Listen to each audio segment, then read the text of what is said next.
Hola, soy Journey y este es mi canal de YouTube y hoy voy a compartir con ustedes papiamento Shen 68. Sí, papiamento Shen 68. Y hoy vamos a aprender unas palabras que se trata de saber. Pero antes de empezar me gustaría invitarte a que suscribes a mi canal, dale like a mi video, compártelo con todas las personas que les gustaría aprender más de mi ducha y papiamento. También te invito a que me sigas en mis redes sociales que tengo Facebook, Instagram y TikTok. Si tú te gustaría aprender más de mi ducha y papiamento, tengo una escuela online donde tú puedes aprender mucho más de mi ducha y papiamento. ¿De cuál? Para ser alumno simplemente mándame un mensaje, dejo aquí mi número de WhatsApp, mándame un mensaje y empezamos rápido a aprender más de mi ducha y papiamento. Fuera de papiamento, si te gustaría aprender inglés, también toma contacto conmigo.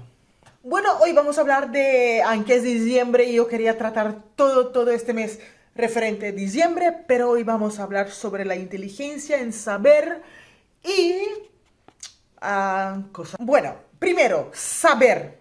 Saber, como yo sé, saber, es sa. Sa. Yo sé cómo te llama. Misa. Con llamado. Misa. Misa. Amisa. No sé. No sé es minosa. Minosa. No sé qué hora vas a regresar.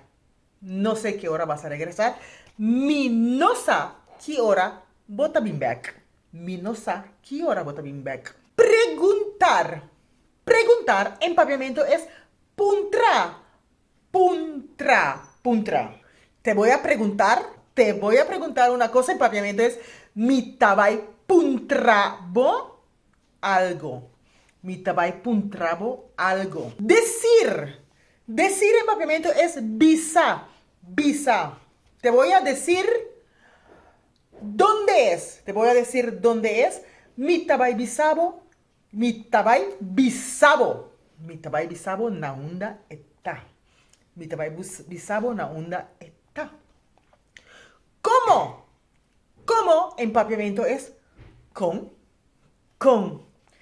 ¿Cómo te llamas? Con llamabo. Con llamabo.